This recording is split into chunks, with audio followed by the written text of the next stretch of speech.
بسم اللہ الرحمن الرحیم اللہم صلی وسلم وبارک علی سیدنا و مولانا محمد وعلی آل سیدنا و مولانا محمد۔ آج کا موضوع اگرچہ ہمارا جو ہے وہ الفاظ ہیں، الفاظ ادا کہ جو محدث استعمال کرتا ہے، حدثنا اخبرنا وغیرہ، لیکن آپ کو میں پچھلے ٹاپک کے اوپر جو ہم لوگ آلریڈی پڑھ چکے ہیں میں اس کے اوپر استدراک کرواتا ہوں، کیونکہ جو مدلس کا جو ٹاپک تھا اس کے اندر جو ہم اپنی تحقیق کر رہے تھے، حافظ ابن حجر اسقلانی رحمۃ اللہ علیہ نے جو طبقات کی تقسیم کی ہے ہم اس کو جو کرٹیسائز کر رہے تھے، اس کے اندر ایک اور مسئلہ آج جو ہے مطالعہ کے دوران وہ سامنے آیا ہے، وہ یہ کہ حافظ ابن حجر اسقلانی نے اپنی کتاب النکت کے اندر بھی طبقات المدلسین کا ذکر کیا ہے اور اس کا طبقات بنائے ہیں، اور پھر انہوں نے بیچ میں ایک باب باندھا ہے ان لوگوں کا جنہوں نے کثیر تدلیس کی، اور اس کے اندر انہوں نے نام لکھا ہے عمر بن عبید التنافسی کا، عمر بن عبید التنافسی، کہ یہ کثیر تدلیس کرنے والے لوگوں میں سے ہے۔ یاد رکھیں یہاں پر حافظ ابن حجر کو وہم ہوا ہے، اس بندے سے تدلیس سرے سے ثابت ہی نہیں ہے، اور یہاں پر وہم ہوا ہے ابن حجر کو، نام وہ بندہ ہی دوسرا ہے، وہ بندہ جو تدلیس کرتا تھا وہ عمر بن علی المقدمی ہے۔ اب آپ خود اندازہ کریں کہ جو آنکھیں بند کر کے جو رلائے کرے گا اس کو پتہ ہی نہیں کیا ہے، وہ طبقات اٹھا دے گا ابن حجر کے، وہ کہے گا لو جی اب یہ جو عمر بن عبید تنافسی ہے اور یہ بندہ بھی جو ہے مدلس ہے، اس کی روایتوں کو رد کرتا جائے، حالانکہ وہ یہ وہم ہے جو ابن حجر اسقلانی سے ہوا ہے اس مقام کے اوپر۔ تو یہ استدراک کر لیں پچھلے نکات کے اندر جو ہم تعریف و اہل تقدیس اور جنرلی جو حافظ ابن حجر کی جو انڈرسٹینڈنگ ہے نا مدلسین کو لے کے، اس کے اوپر جو ہم کلام کر رہے تھے، ہو گیا جی۔ آج کا جو ہمارا موضوع ہے وہ ہے الفاظ ادا۔ چلیں بسم اللہ الرحمن الرحیم۔ حافظ فرماتے ہیں الفاظ الادا، حدثنا و سمعت، یہ جو الفاظ ہیں حدثنا اور سمعت، یہ کیا ہے؟ لما سمع من لفظ الشیخ، یہ وہ استعمال کر سکتا ہے جس نے روایت کو اپنے شیخ کی زبان سے سنا ہو، بلفظ الشیخ سنا ہو، بلفظ الشیخ۔ وَإِسْتُلِحَ عَلَىٰ أَنَّ حَدَّثَنِي، اور اس کے اوپر اصطلاح بن گئی کہ لما سمعت منہ بحد، اور حدثنی اگر وہ اکیلا بیٹھ کے سنے تو حدثنی کہے گا، اور اگر جماعت میں اس نے سن لیا تو وہ جو دوسروں کے ساتھ، اور تو اس کے لیے وہ کہے گا حدثنا، ٹھیک ہے۔ وبعضهم صبغ حدثنا، اور کہتے ہیں وبعضهم صبغ حدثنا فيما قرأه هو على الشيخ، اور بعض ایسے بھی ہیں کہ وہ حدثنا اس کے لیے استعمال کرتے ہیں کہ جو شیخ کے اوپر قراءت کرے، ٹھیک ہے۔ لفظ الشیخ سے سننے کے لیے یاد رکھیں کہ اکثر جو مشائخ جو ہم نے دیکھے ہیں نا وہ لفظ اپنے الفاظ سے بڑا کم سناتے ہیں، ٹھیک ہے، اکثر مشائخ، اور ان کو ہم اپنے لیے یہ بہت بڑی ایک جو ہے نا وہ سبحان اللہ ایک نعمت سمجھتے ہیں، ایک انعام سمجھتے ہیں کہ اگر شیخ اپنے لفظ سے ہمیں کوئی متن سنا، اوکے، اور پھر باقاعدہ فخر کے طور پر یہ بیان کیا جاتا ہے کہ میں نے اس کو سمعت بلفظ الشیخ، یہ بولا جاتا ہے شیخ کے الفاظ سے میں نے سنا۔ آگے پر اچھا ایک چیز سمجھے گا، بلکہ آگے انہوں نے ذکر کیا ہی ہے اس چیز کا کہ وَأَمَّا أَخْبَرَنَا، جہاں تک اخبرنا کی بات ہے، فَصَادِقٌ عَلَى مَا سَمِعَ مِن لَفْظِ الشَّيْخ، تو جو لفظ شیخ سے اس نے سنا ہو اس کے بارے میں بھی اخبرنا کہا جا سکتا ہے، او قرأہ ہوا، یا پھر یہ کہ وہ قرات کرنے والا ہے شیخ کی اس طرح، او قرأہ آخر علی الشیخ وہو، اس میں یہ بھی ہوتا ہے کہ مجلس کے اندر دیگر کوئی قرات کر رہا ہوتا ہے اور یہ پاس بیٹھ کے اس کو سن رہا ہوتا ہے۔ اور کہتے ہیں کہ فلفظ الاخبار اعم من التحدیث، تو جو لفظ اخبرنا کا جو لفظ ہے یہ تحدیث سے زیادہ عام ہے، اس کے اندر زیادہ چیزیں کور ہو جاتی ہیں۔ وہ اخبرانی، اور اخبرانی جو ہے وہ منفرد کے لیے استعمال ہوتا ہے۔ ہاں آگے کہتے ہیں وَسَوَّى المحققون، اور یہ برابر سمجھتے ہیں جو محققین ہیں۔ کون محققین؟ جیسے کہ مالک اور بخاری جیسے لوگ کس کے اندر حدثنا بین حدثنا واخبرنا وسمعت والامر فی ذلک واسع، یعنی مالک اور بخاری جیسے لوگ حدثنا، اخبرنا، سمعت جیسے الفاظ کو برابر سمجھتے ہیں کہ اس کے اندر کوئی فرق نہیں ہے کہ آدمی ایک حالت کے بارے میں اخبرنا کہے اور اسی کو وہ حدثنا بھی کہہ دے۔ اچھا یہ چیز یاد رکھیے گا، امام بخاری نے اپنا یہ قول، یہ خاص نقطہ سنیں، امام بخاری نے اپنا یہ قول صحیح بخاری میں نقل کیا ہے، کتاب العلم کا چوتھا باب ہے، کتاب العلم کا چوتھا باب، اوکے، اور اس کے اندر انہوں نے باب بنایا ہے اس چیز کا لکھ کر کہ یہ جو لفظ ہے حدثنا اور اخبرنا اور یہ سب جو ہے نا یہ برابر ہے، اور اس کے اوپر انہوں نے اس کے دلائل جو ہے نا وہ کچھ مینشن کیے ہیں، یعنی کہ اشارے کیے ہیں اس چیز کو لے کر۔ تو امام ایک اس سے نقطہ یہ اخذ کیجیے کہ امام بخاری رحمۃ اللہ علیہ کی جو کتاب العلم ہے نا صحیح بخاری کے اندر کتاب العلم، اس کے اندر آپ نے اس کے ابواب کے اندر آپ نے اپنے اصول الروایہ بہت سارے بیان کیے کتاب العلم کے اندر۔ اچھا اب امام بخاری ہیں جو کہ ان کے درمیان فرق کر رہے ہیں، بخاری فرق کر رہے ہیں، لیکن آپ کو یہ بتاتا چلوں کہ ان کے سوری فرق نہیں کرتے، ان کو برابر سمجھتے ہیں بخاری، لیکن امام مسلم ان کے درمیان فرق کرتے ہیں۔ امام مسلم کسی نے کتاب التمییز کے اندر، ان کی کتاب ہے التمییز، وہ علل کی کتاب ہے اور بہت مختصر قسم کا رسالہ ہے، مختصر، وہ تمیز کرتے ہیں۔ اور امام بخاری نے یہ قول کہ یہ سب برابر ہیں حمیدی سے نقل کیا ہے، حمیدی، اور حمیدی اس کو ابن عیینہ سے نقل کرتے ہیں، اور حمیدی سے اس چیز کا آ جانا یاد رکھیے گا کہ یہ ان لوگوں میں سے ہیں جنہوں نے ابتدائی علوم الحدیث، یہ اصول حدیث کی جو پہلی کتاب کسی آدمی نے جو مستقل تصنیف فرمائی ہے وہ حمیدی یا حمیدی دونوں طرح سے پڑھا جاتا ہے ویسے، تو وہ یہ ہے امام حمیدی۔ اچھا امام کے اس کے شیوخ میں سے ہیں امام بخاری کے، بلکہ صحیح بخاری کی پہلی روایت میں سے آتی ہے۔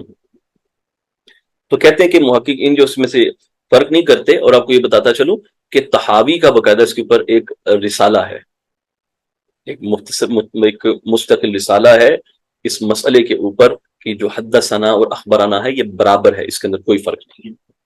آگے لکھا والامر فی ذلک واسع فاما انبأنا واخبرنا، جہاں تک انبأنا اور اخبرنا کی بات ہے کہتے ہیں وہ بھی ایسے ہی ہے، ان کے درمیان کو اتنا ڈفرنس نہیں آتا، لکنھا غلبت فی عرف المتاخرین، ہاں کس کے اوپر؟ علی الاجازہ، جو متاخرین ہیں یہ اس کو اجازت کے طور پر ان الفاظ کو استعمال کرتے ہیں، کس کو؟ انبأنا اور اخبرنا۔ اجازت سے کیا مراد ہوتی ہے؟ اجازت سے مراد یہ ہے کوئی شیخ آپ کو کسی کتاب کو، اس کی مرویات کو اپنی سند کے ساتھ روایت کرنے کی اجازت دے دے، چاہے آپ نے اس کے سامنے اس کا سماع کیا ہے یا نہیں کیا۔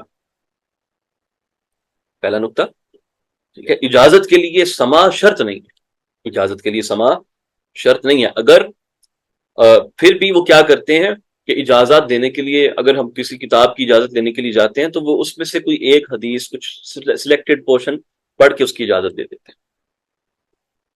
وہ زمانہ جس کے اندر کتابیں جو ہوتی ہیں، آپ کو پتہ ہے کہ عربی زبان کس طرح سے لکھی جاتی تھی، نہ تو کوئی زبر زیر ہے اس کے اوپر، اوکے، اور نہ تو اس کا کوئی کنسسٹنٹ رائٹنگ سٹائل ہے، اور بہت سی مصیبتیں تھیں۔ اس زمانے میں جو سماع تھا نا اس کی بہت اہمیت تھی، سماعت کی بہت اہمیت تھی، اور اتنی اہمیت آپ سمجھ لیں کہ امام ابن صلاح نے یہ جملہ لکھا ہے کہ روایات کے اندر جو الفاظ میں تصحیف اور تحریف ہوتی ہے نا، تصحیف اور تحریف، اس کی مین وجہ، اصل وجہ یہ ہے کہ اس کو کوئی راوی کتاب سے پڑھ کے روایت کرتا ہے، اس کے پاس سماع نہیں ہوتا، ٹھیک ہے۔ اس زمانے میں یہ مسئلہ تھا۔ اب چاہے وہ شیخ ہے، اب وہ کوئی بھی ہے، اب وہ مخطوطات سے سبحان اللہ وہ نہیں پڑھے گا، ٹھیک ہے، اب جو بھی ہے وہ اعتماد کرتا ہے جو کتابیں پبلش ہو گئی ہیں ان کے اوپر، اور اگر اس کی الفاظ کے اوپر کچھ تحقیق بھی ہے تو وہ اس پبلش نسخے کے اوپر اس کی تحقیق نہیں ہے، بلکہ اس نے مخطوطات میں دیکھا یا کچھ ہو تو وہ اس بنا پر وہ نظر رکھتا ہے کہ یہاں پر کون سا لفظ صحیح ہے کون سا نہیں ہے، جیسے کہ آپ کو میں بتاؤں گا ہمارے آج کے لیسن میں آئے گا، ٹھیک ہے۔ تو آج کے زمانے میں امام سخاوی رحمۃ اللہ علیہ نے فتح المغیث میں باقاعدہ اس کی تصریح کی ہے کہ اب متاخرین کا جو زمانہ ہے اس کے اندر جو سماع ہے اس کی اہمیت نہیں ہے، اجازت کی اہمیت ہے، اجازت سماع سے اونچا ہے۔ اب کے زمانے میں کتاب سے اجازت دینے کا مطلب یہ ہوتا ہے کہ مثلاً جیسے آپ یہ مقتضا پڑھ رہے ہیں نا، اگر میں آپ کو آج بھی بولوں نا کہ میں آپ کو پوری اس کی اجازت دیتا ہوں تو آپ کے لیے پوری روایت کرنے کی اجازت ہے، میں بول سکتا ہوں، ٹھیک ہے؟ تو پھر آپ میری سند سے آپ اس کو روایت کرتے ہیں جو حافظ صاحب تک متصل ہوگی. اوکے، اس کے لیے ضروری نہیں ہے کہ آپ پوری کتاب کو کور کریں. آپ لوگ کبھی کسی محدث سے اگر وہ سماع حدیث کریں گے نا تو آپ کو وہ سرور آئے گا کہ جو آپ صاحب کے وہم و گمان میں نہیں ہے وہ چیز. جس نے ایکسپیرینس کیا نا وہی جانتا ہے، لیکن شرط یہ ہے کہ وہ محدث ہو. اس کی وجہ یہ ہے کہ ایک تو جب وہ نکات بیان کرتا ہے نا ساتھ ساتھ، جو کہ جس کا تعلق فقہ الحدیث سے نہیں ہے بلکہ صنعت حدیثی کے ساتھ ہے، وہ ایک بڑی مزے کی چیز ہوتی ہے. اور دوسرا یہ کہ جب وہ اجازات، جب جو چیزیں چل رہی ہوتی ہیں نا اجازات سے جو ہو رہی ہوتی ہیں، اس کے اندر شرح صدر ہوتا ہے. آپ کو یہ بتاتا چلو شرح صدر اجازات سے ملتا ہے. یہ بہت بڑی وجہ ہوتی ہے شرح صدر ہونے کی. ہم نے وہ کتاب جو ہم کئی کئی سال سر مارتے رہے ہیں تب پڑھ کے دیکھ لی، اور ایک جب شیخ کے سامنے پڑھ لی اور شیخ نے اجازت دے دی نا اس کی، یا بس کچھ پورشن اجازت دے دی، اس کے بعد جب کھولیے زمین آسمان کا فرق ہوتا ہے. وہ کیوں فرق ہوتا ہے؟ فرق اس لیے ہے کہ آقا دو جہاں صلی اللہ علیہ وسلم جب حدیث شریف بیان فرما رہے ہیں تو وہ لفظ تو ٹرانسمٹ نہیں نا آگے ہو رہا ہے، لفظ تو نہیں جا رہے نا صرف آگے، بلکہ اس کے اندر جو روحانیت ہے وہ بھی آگے منتقل ہوتی ہے. ان الفاظ کی جو روحانیت ہے، ٹھیک ہے، وہ بھی آگے جاتی ہے. اور پھر جب ایک آدمی ہر وقت ان الفاظ کی پروٹیکشن میں لگا رہے تو گویا وہ اس کو اپنا ایک وظیفہ بنا لیتا ہے. جو وظیفہ بنانے والا شخص جب آگے کہتا ہے نا تمہیں بھی اجازت ہے اس کی، تو وہ صرف لفظ منتقل نہیں ہوتے بلکہ وہ فیض منتقل ہوتا ہے. علامہ طیبی کو پڑھ کے دیکھیں مشکات المصابیح، حد ہے یار، آپ کے تو نکات کہاں سے آ رہے ہیں؟ ملا علی قاری، بلکہ امام مناوی کو پڑھیں. امام مناوی کو یہ کہاں سے آتی تھی؟ دیکھیں یہ لفظ ہوتے ہیں جو کہتے ہیں، اس لیے یہ کہتے ہیں نا باللفظ الشیخ، ٹھیک ہے نا، یہ سونے سے لکھنے والی چیزیں ہوتی ہیں. بات سمجھ آ رہی ہے؟ ٹھیک ہے، اس لیے اجازات کی اہمیت ہے بچے، اور اس علم کو اجازات سے اٹھایا جاتا ہے. کہتے ہیں یہ جو ہے نا انباءنا کا جو لفظ ہے، انباءنا، یہ متاخرین اخبارنا انباءنا اجازت کے لیے استعمال کرتے ہیں، یعنی سما نہیں ہوتا لیکن اجازت ہوتی ہے اس کے لیے استعمال کرتے ہیں. یہ بتاتا چلو کہ 6 صدی ہجری سے یہ زیادہ استعمال ہوتا ہے لفظ انباءنا کا جو لفظ ہے، کیونکہ اس ٹائم تک بتا کتابیں آلریڈی لکھی جا چکی ہیں، مشائخ مشہور ہیں، سب کچھ ہو چکا ہے. صرف آگے کتابیں جو ہے نا وہ امت کے اندر اس سلسلے کو رکھا گیا ہے برکت کی طور پہ، برکت آگے ملتی چلتی چلی جاتی ہے. اوکے، اچھا آگے لکھتے ہیں دال علی تساوی، سے پتہ چلتا ہے کہ برابر ہیں. قالت من انبأک ھذا، قرآن مجید کہتے ہیں مبارک وہ دلیل پہ لاتے ہیں، قال نبأنی العلیم الخبیر. اوکے، اس سے وہ یہ اخبرنا اور نبأ کو برابر کرتے ہیں، کیوں کہتے ہیں تمہیں کس نے خبر، تو کس نے بتایا ہے؟ اس نے کہا مجھے بتایا ہے خبیر، یہاں سے وہ نکالتے ہیں. کہتے ہیں اس میں دلیل ہے کہ دونوں برابر ہیں. کہتے ہیں فالحدیث والخبر والنبأ مترادفات. تو یہ جو حدثنا کا لفظ ہے، اخبرنا کا لفظ ہے، انبانا، یہ مترادف ہے. اب مترادف کے چیز یاد رکھیے گا، مترادف کا معنی یہ ہوتا ہے کہ اجمالی طور پر ان کا معنی ایک جیسا ہے، تفصیلی طور پہ نہیں. یاد رکھیے گا کوئی لفظ ایسا نہیں ہوتا زبان میں، اردو میں تو مجھے تو پتہ نہیں ہے، پنجابی میں بھی نہیں ہے، عربی میں بھی نہیں، انگریزی میں بھی نہیں، کوئی لفظ ایسا نہیں ہے کہ جو 100% دو الفاظ ہوں ان کا ایک ہی معنی بنتا ہو. 100% کسی زبان میں نہیں ہوتا. اب یہ کیوں ہم بتا رہے ہیں؟ یہ سے بتا رہے ہیں کہ لغوی اعتبار سے اگرچہ اس کے اندر ڈفرنس ہے، حدثنا اخبرنا ڈفرنس آئے گا، لیکن ہم بتا رہے ہیں کہ جو اس پر اصطلاح بنائی گئی ہے اس میں زیادہ ڈفرنس نہیں آتا. چلو یہ واضح ہو گیا، آگے چلتے ہیں. وَأَمَّا الْمَغَارِبَةُ، جہاں تک مغربی علماء کی بات ہے، فَيُطْلِقُونَ أَخْبَرَنَا، وہ اخبرنا کس کے لیے استعمال کرتے ہیں؟ عَلَى مَا هُوَ اجازت، اجازات کے لیے لفظ اخبرنا استعمال کرتے ہیں. حتی ان بعضهم يطلق فی الاجازت حدثنا وهذا تدلیس، وهذا تدلیس. اچھا، اور یہاں تک کہ ان میں سے بعض ایسے ہیں کہ سبحان اللہ، کہ جو حدثنا کا لفظ جو ہے وہ استعمال کرتے ہیں اجازت کے لیے، اور کہتے ہیں اجازت کے لیے حدثنا لفظ آپ استعمال نہیں کر سکتے، یہ تدلیس ہو جاتی ہے. اچھا اب آپ کو میں ایک چیز میں بتاتا ہوں کہ جو المدلس کا جو ہم نے گفتگو پڑھی تھی، وہاں پر المدلس کی جو گفتگو تھی وہاں پر حافظ ذہبی نے ایک جملہ لکھا تھا، فَإِن صَرَّحَ بِالْاِتِّصَال، اگر مدلس جو ہے وہ اتصال کی تصریح کرے اور کہے حدثنا فَهَذَا کذاب، تو ایسا شخص کذاب ہوتا ہے. میں نے وہاں پر پھر یہ واضح کیا تھا کہ لفظ جو حدثنا ہے یہ ضروری نہیں ہوتا کہ اگر استعمال کر لیا ہے تو بندہ جو ہے وہ کذاب ہے، بلکہ زبان میں اس کی اجازت ہے کہ حدثنا اس جگہ پر بھی استعمال ہوتا ہے جہاں پر سما نہ ہو۔ اب ذہبی کی وہ عبارت دیکھیں، فَإِن صَرَّحَ بِالْاِتِّصَالِ وَقَالَ حَدَّثَنَا فَهَذَا كَذَّابٌ، یہ المدلس کے شروع میں انہوں نے یہ عبارت لکھی ہے، اور پھر اس عبارت کو اس مقام سے کمپیئر کریں، وہ کیا کہہ رہے ہیں؟ کہتے ہیں کہ اس کو حتی ان بعضهم یطلق فی الاجازہ، جو مغاربہ میں سے بعض جو ہیں وہ اجازت کے لیے حدثنا استعمال کرتے ہیں، وَهَذَا تدلیس، اور یہ تدلیس ہے۔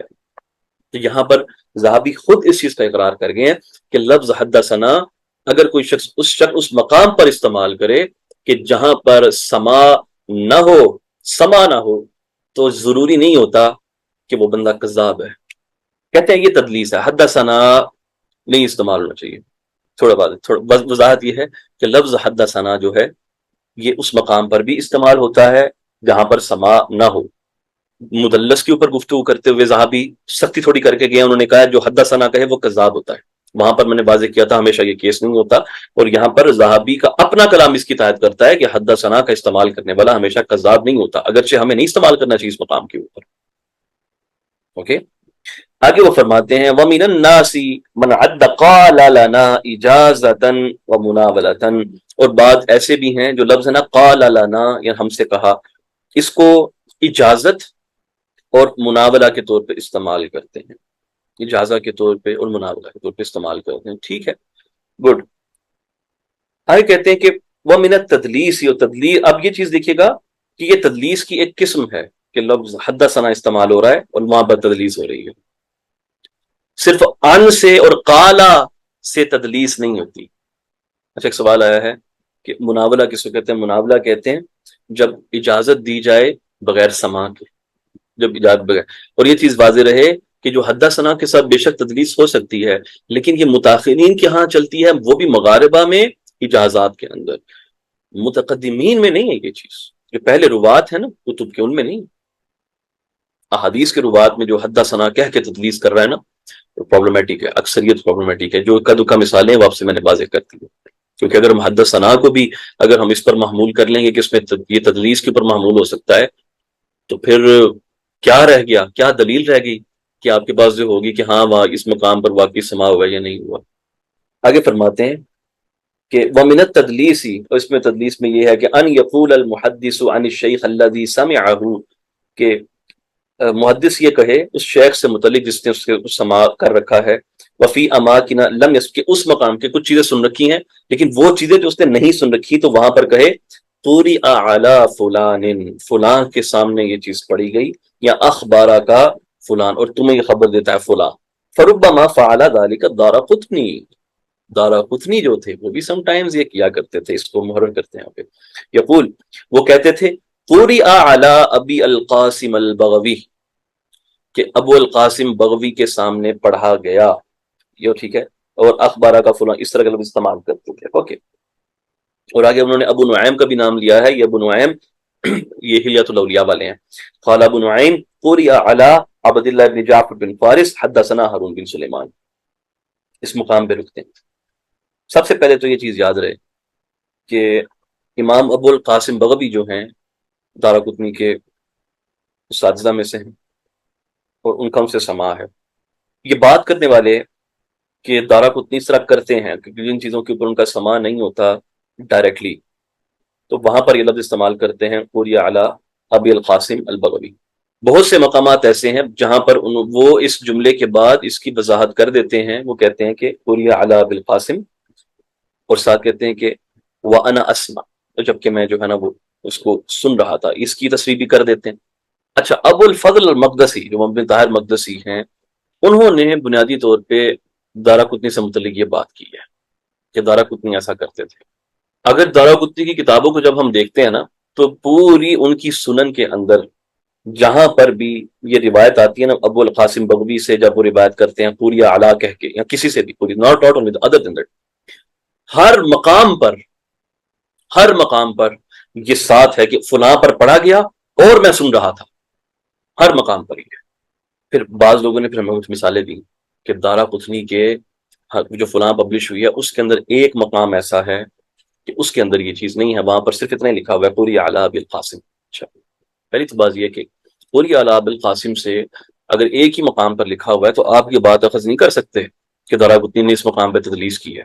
ایک دوسری چیز یہ ہے کہ جو اس کا جو تبع مؤسسہ ہے جو مؤسسہ سے جو پبلشڈ ہے وہی حدیث مختلف مخطوطات کو سامنے رکھتے ہوئے انہوں نے بتایا کہ مخطوطات میں اختلاف واقع ہوا ہے اور بہت سے اس کے مخطوطات جو ہیں وہ اس جملے کو ثابت کرتے ہیں باقاعدہ کہ اس مقام پر بھی یہ لکھا ہوا ہے کہ قُرِئَ عَلَىٰ فلان اور میں اس کو سن رہا تھا. تو ان کی کتب میں سے تو کوئی بھی مثال جو سنن وغیرہ میں سے یہ سامنے نہیں آتی. دوسری، دارقطنی کثیر الشیوخ ہے اور اس کے پاس ایک جو ہے نا وہ سمندر ہے اس علم کا، وہ کیوں تدریس کرے گا؟ آپ خود بتائیں، وہ کیوں کرے گا تدریس؟ کوئی وجہ؟ تو اگر اس نے کوئی تدریس کی بھی ہے تو یہ ممکن کیا بلکہ یہی نظر آتا ہے اگر اس نے کیا بھی ہے تو وہ اجازات ہیں اس کے پاس آلریڈی امام بغوی کی، تو وہ اجازات کے ساتھ اس کو روایت کر رہا ہے. بات سمجھ آئی؟ یہ چیز بہت کلیئر رکھیے گا اپنے ذہن میں. جس مقام پر جو دارقطنی کا اس طرح جو چلتے پھرتے ذکر ہوا ہے نا یہ بہت غیر مناسب، اس مقام پہ ایسے نہیں ہونا چاہیے تھا. ابو نعیم ٹھیک ہے ان کا وہ ہو گیا، وہ اس طرح کی جو بات کرتے ہیں ان کے بارے میں نہیں ہونا. یہ آگے چلتے ہیں. ومن ذالک، اس میں یہ ہے اخبرنا فلان من کتابہ، اخبرنا فلان من کتابہ، من کتابہ. مثال کے طور پہ اگر میں آپ کو اپنی کتاب کہوں کہ یہ میری کتاب ہے، ٹھیک ہے، اس کتاب کو لے جاؤ، ٹھیک ہے نا، اور اس کے لیے میں لفظ من استعمال کر دوں، آپ کو ہو من کی، تو من کا مطلب یہ ہوگا کہ گویا میں نے اس کو کھولا اور آپ کے سامنے پڑھا. ٹھیک ہے، یہاں پر من نہیں ہونا چاہیے، فی ہونا چاہیے اس طرح کے کیس میں کہ اخبرنا فلان فی کتابی ہی، فی کتاب.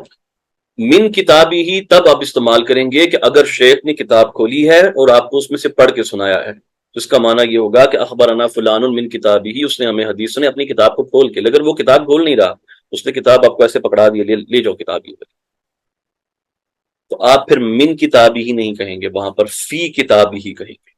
آگے اس کو وہ کہتے ہیں وَرَأَيْتُ ابْنَ مُسَيَّبٍ أَفْعَلُ، میں نے دیکھا ہے ابن مسیب کو یہ کرتے ہوئے. اس مقام پر تحریف ہوگی ہے نسخے کے اندر. یہ لفظ ابن مسیب بن نہیں سکتا، اس مقام بالکل نہیں بن سکتا. سعید بن مسیب، اور ابن مسیب ایک یہ بات ہے جو اس طرح سے جس کو ابن مسیب کہا جاتا ہے، نہیں تو باقیوں کو واضح کیا جاتا ہے. تو اس مقام پر پڑھنے سے یہ لگتا ہے کہ یہ ابن مسیب کی طرف اشارہ ہے جو کہ متن میں آ ہی رہا ہے. سب سے پہلے تو ابن مسیب کوئی مدلس نہیں ہے، کوئی مدلس نہیں ہے. اس کے زمانے میں اجازات نام کی چیز نہیں تھی. یہ جو اصطلاحات ہیں حدثنا اخبرنا، یہ اصطلاحات اس کے زمانے میں ان کا وجود ہی نہیں تھا. اچھا، جب آپ اس کے نسخوں کو دیکھتے ہیں نا موقظہ کے، تو 3 نسخے، 3، ایک میں لکھا ہوا ہے مسیب، ایک میں لکھا ہوا ہے مسدد، ابن مسدد، اور ایک میں بالکل اس کو بیاض رکھا گیا ہے، خالی ہے، اس مقام پر کچھ بھی نہیں لکھا ہوا. اس سے مراد یہ ہے کہ رائٹر کو سمجھ نہیں آئی، اس نے اس کو خالی چھوڑ دیا. اس سے یہ سمجھ آ جاتا ہے کہ یہ لفظ تو کنفرم ہے کہ میم اور سین تو لازم ہے اس کے اندر، کیونکہ مسیب اور مسدد کے اندر جو ہے نا یہ تو جو ہے نا وہ کامن ہو گیا. پھر اب ہم نے وہ بندہ تلاش کرنا ہے کہ جو اس طرح کا کام کرتا ہو، فلان من کتابی ہی کہہ کے تدلیس کرتا ہو. تو یاد رکھیں اس مقام پر جو صحیح نام ہے نا وہ ہے مسدی، میم سین دال یا، ابن مسدی، میم سین دال یا.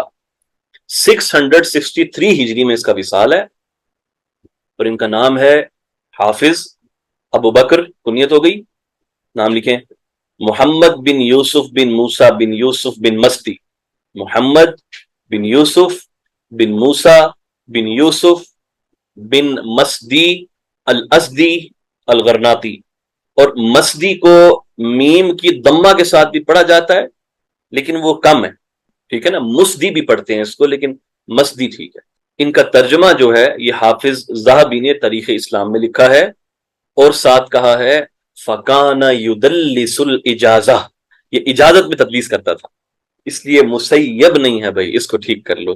جتنی کاپیز، جتنے نسخے پبلشڈ ہیں نا پبلشڈ ہیں جتنے نسخے الموقظہ کے، سب میں یہ غلطی ہے، کسی ایک نے اس کو محرر نہیں کیا اس مقام پہ۔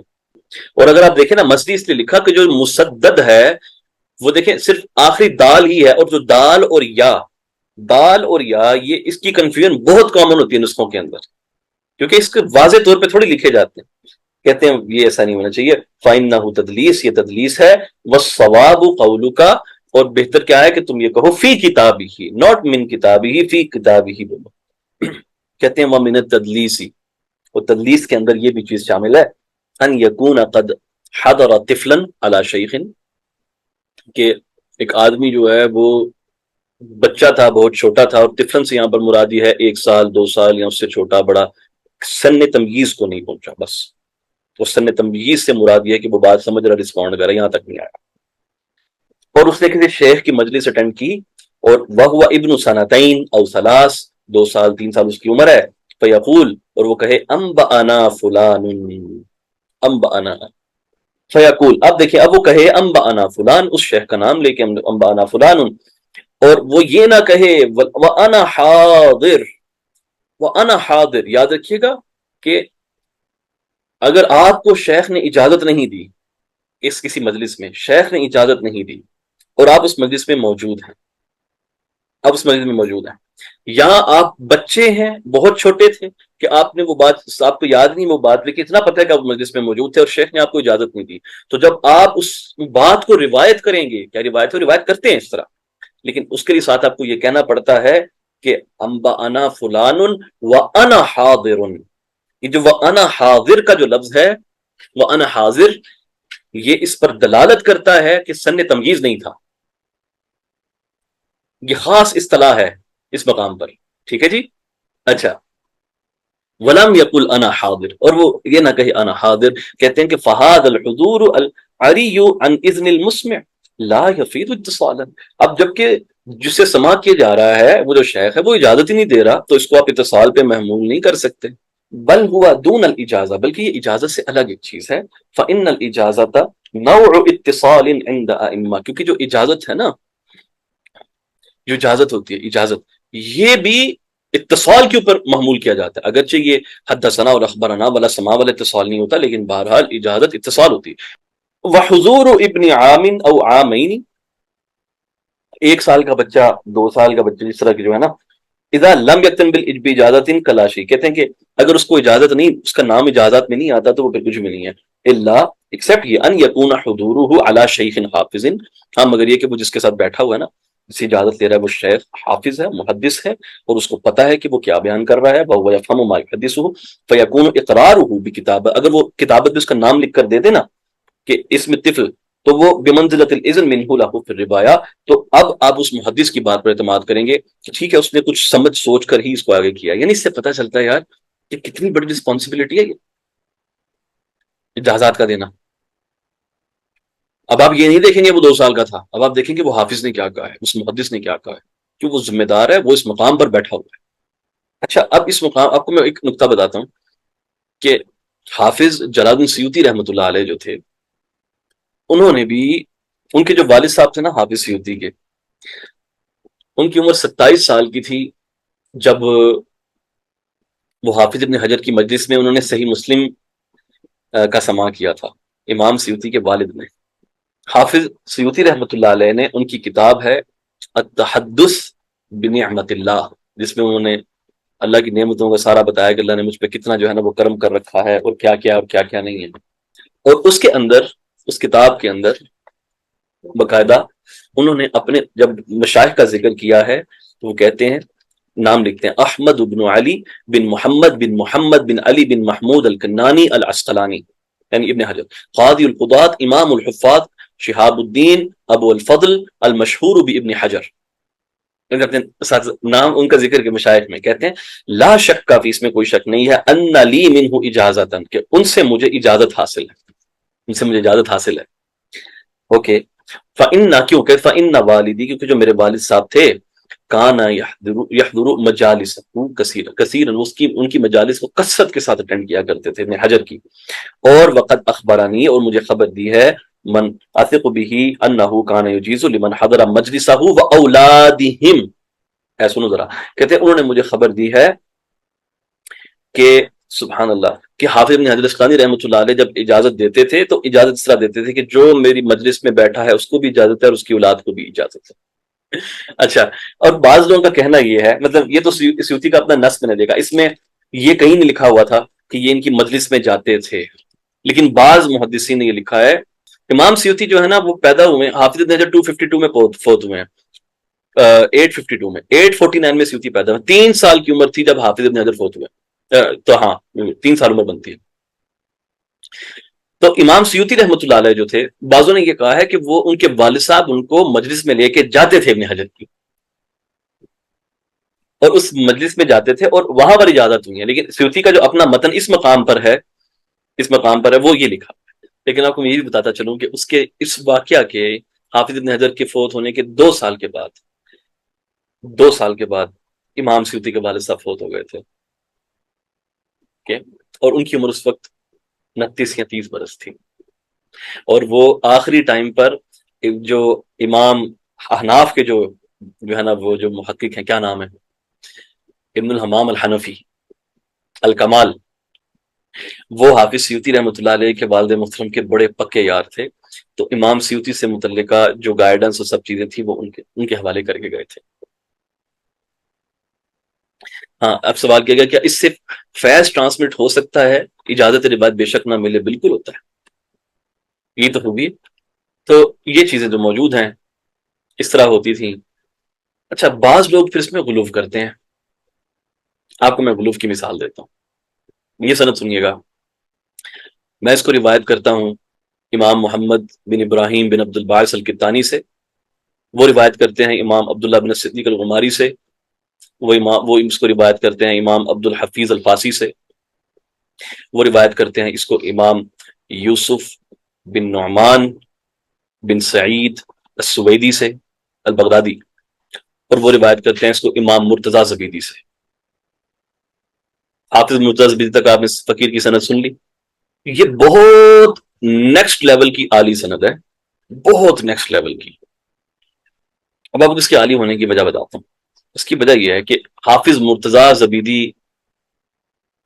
سے یہ جو روایت کر رہے ہیں نا شیخ یوسف بن نعمان بن سعید الافندی البغدادی السویدی، ان کے جو دادا جان تھے ان کو اجازت تھی مرتضی زبیدی سے ڈائریکٹ، سمجھ آئی بات کی؟ وہ پڑھے ہیں ان سے، مرتضی زبیدی سے۔ جب ان کو اجازت ملی تو انہوں نے مرتضی زبیدی نے یہ کہا کہ میں آپ کو، آپ کے بچوں کو اور آپ کے پوتے پوتیاں نواسے نواسیوں کو اجازت دیتا ہوں۔ 1205 میں مرتضی دنیا فانی سے کوچ کر گئے، اور جو شیخ یوسف ان سے روایت کر رہے ہیں یہ 1270 میں پیدا ہوئے، 65 سال کا ڈفرنس ہے پیدائش اور اس کے درمیان، 65 سال کا ڈفرنس، یہ عجیب چیز آپ کو جو میں نے سنائی ہے۔ اچھا، کیا یہ اجازت جائز بنتی ہے؟ نہیں بنتی، تو یہ کیا ہے؟ لطائف میں سے ہے اس علم کے۔ اور مزے کی بات، اس کو امام عبد الحفیظ الفاسی جو ہیں، جو اس کو شیخ سویدی سے نقل کرتے ہیں نا یہ اجازت، انہوں نے لکھا، کوئی کمنٹ نہیں کیا اس کے اوپر، عجیب بات ہے۔ آگے امام عبداللہ غماری نے لکھا، انہوں نے کوئی کمنٹ نہیں کیا اس کے اوپر، اور اس کو ایسے جانے دیا آگے اس اجازت کو۔ اور پھر محمد ابراہیم عبد الباعث القطانی، انہوں نے جب یہ ہمیں اجازت دی تو کوئی کمنٹ نہیں کیا اس کے اوپر۔ میں نے اس سند سے امام محمد بن ابراہیم عبد الباعث القطانی سے امام نسائی کی خصائص علی علیہ السلام پڑھی ہے، شروع سے آخر، لفظاً لفظاً، انہوں نے اس سند سے اجازت دی ہے، لیکن اس سند کے اوپر متنبہ نہیں کیا کہ تو کیا ہوگا اس کے پیچھے۔ تو متاخرین کے ہاں اس قسم کا تساہل چل رہا ہے، اس لیے اب جو متاخرین کی جو اسانید ہوتی ہیں اس پہ ذرا بڑا دھیان کھول کے رکھنا چاہیے، ٹھیک ہے نا۔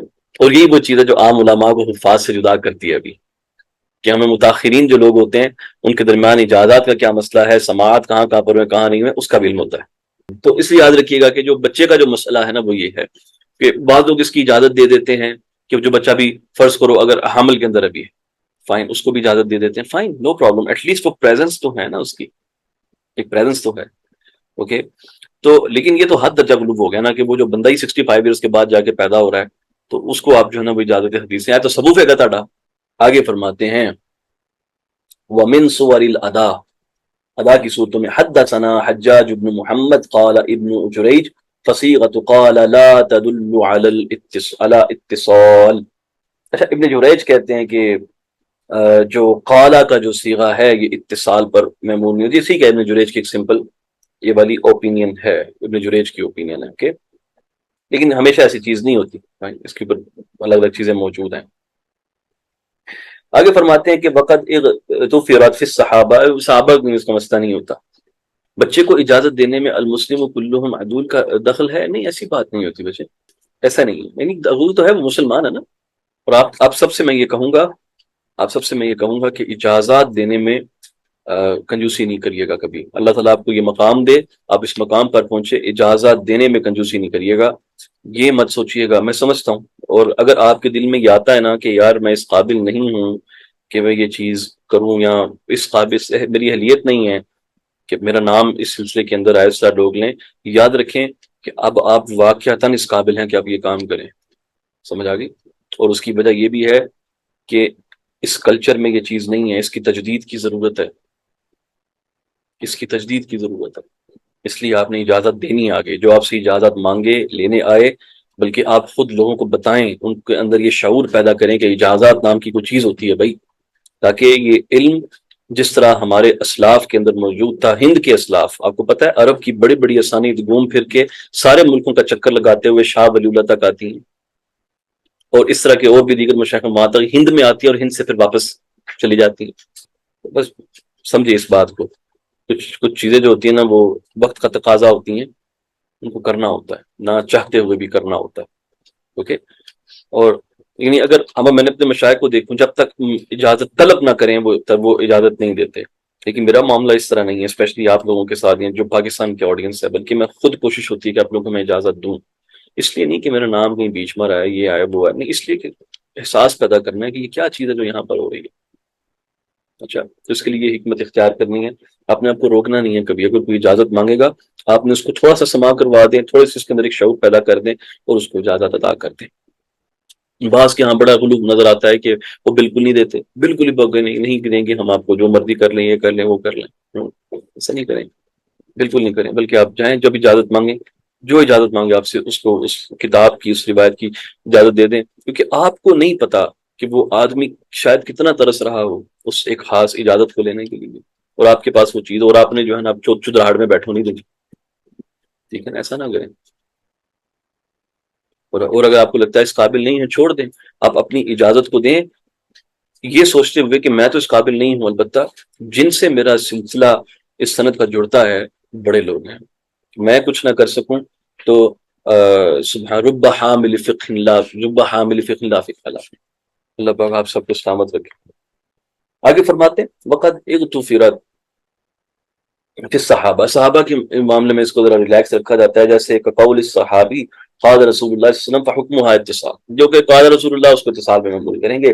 اذا كان ممن تيقن سماعه من رسول اللہ صلی اللہ علیہ وسلم فان كان، اچھا اگر اس کی بھی یقین ہو کہ اس نے آقا دو جہاں صلی اللہ علیہ وسلم سے سماع کیا، گڈ، یہ تو گیون ہے. فان كان لم يكن له الا مجرد الرؤيا، اگر ایسا نہیں ہے صرف اس نے رؤیت کی ہوئی، فقط رؤیا ہے یعنی دیکھا ہے، فقوله قال رسول اللہ محمول علی الرسال، اس کو ارسال پہ محمول کریں گے. جیسے کہ محمود بن ربی، ابی امامہ بن سہل اور ابی طفیل اور مروان کا معاملہ ہے. اوکے چلیں باقی سمجھے ذرا اس بات کو. ابو طفیل اس پہ شامل نہیں ہوتے. ابو طفیل اس لیے شامل نہیں ہوتے کیونکہ وہ ان کی عمر 8 سال تھی جب آقا دو جہاں صلی اللہ علیہ وسلم کا وصال ہوا، اور انہوں نے ڈائریکٹلی آقا دو جہاں سے روایتوں کو سن کر اس کی تصریح بھی کی ہوئی ہے. واضح. ابو طفیل یہ آخری صحابی جن کا وصال ہوا سب سے اینڈ پہ. آگے رہے گی بات اس کی. سبحان ابو امامہ جو ہیں اس کے اندر، ابو امامہ بن سہل، ابو امامہ کا نام اسعد ہے، عین کے ساتھ اسعد. یہ آقا دو جہاں صلی اللہ علیہ وسلم کے وصال سے قبل جو ہے نا تقریباً 2 سال قبل یہ بندہ پیدا ہوا، یہ صحابی جو ہیں. تو اس کو وہ اس طرح سے صحابہ میں کو جو ہے نا وہ مینشن نہیں کرتے. حافظ ابن حجر الاسقلانی البتہ میں بتاتا چلوں، حافظ یہ وہ کیا کرتے ہیں کہ ہر اس بندے کے لیے صحابیت ثابت کرتے ہیں کہ جس نے آ کر تو جہاں صلی اللہ علیہ وسلم کو دیکھ لیا ہے، چاہے اگرچہ وہ سن تمییز میں نہ ہو، ٹھیک ہے، لیکن اکثر علماء جو ہے محدثین کے، وہ اس کی شرط لگاتے ہیں کہ وہ آدمی اس اپنی سینسز میں ہو، اس کو یاد ہو کہ میں نے دیکھا ہے کہ ہاں سے اس کو صحابی کہیں گے۔ کہتے ہیں وہ کذالک قال من التابعین، اگر تابعین میں دیکھیں المعروف بلقاء ذالک الصحابی، ہاں اگر قالا کا لفظ اگر ایسا تابعی استعمال کرے کہ جو اپنے مشہور ہے کہ وہ فلاں صحابی سے روایتوں کو لیتا ہے، تو اس کو بھی اتصال پہ محمول کریں گے۔ جیسے عروہ اگر کہیں قالت عائشہ، تو ہمیں پتہ ہے عروہ کی روایت مشہور ہے عائشہ سے، ہم اس کو اتصال پہ محمول کریں گے۔ ابن سیرین کہیں قال ابو ہریرہ، مشہور ہے، اس کو ہم اتصال پہ رکھیں گے، فحکمہ الاتصال۔ وارفع من لفظۃ قال، اور کہتے ہیں قال سے بڑا جو بہتر لفظ ہے وہ ہے عن، لفظت عن، وارفع من ان، اور ان سے بہتر اخبرنا وذکر لنا وانبأنا، اور اس سے بھی جو اعلیٰ اور ارفع ہے ورفع ذلك حدثنا وسمعت، تو آخر میں انہوں نے اس کے طبقات بنا کے آپ کو واضح کر دیا۔ کہتے ہیں کہ واما فی اصطلاح المتاخرین، جہاں تک متاخرین کی اصطلاح کی بات ہے، فانبأنا وعن وكتب الینا واحد، تو یہ انبأنا، عن اور کتب الینا، یہ ایک ہی چیز میں استعمال کرتے ہیں، اور وہ کیا ہے؟ اجازات کے لیے۔ اجازت کے لیے آپ انبأنا بھی بول سکتے ہیں، عن بھی بول سکتے ہیں، اور کتب الینا وغیرہ کے الفاظ بھی استعمال کر سکتے ہیں، تو یہ ساری ایک ہی چیز ہے۔ تو میں امید کرتا ہوں کہ ایک اچھی بحث آج ہم لوگوں نے الفاظ الادا کے اوپر جو ہے نا وہ بحمد اللہ تعالیٰ مکمل اپنی کر لی الحمد للہ تعالیٰ۔ چلیں جی، خیال رکھیں سب لوگ اپنا جی، السلام علیکم ورحمۃ اللہ وبرکاتہ۔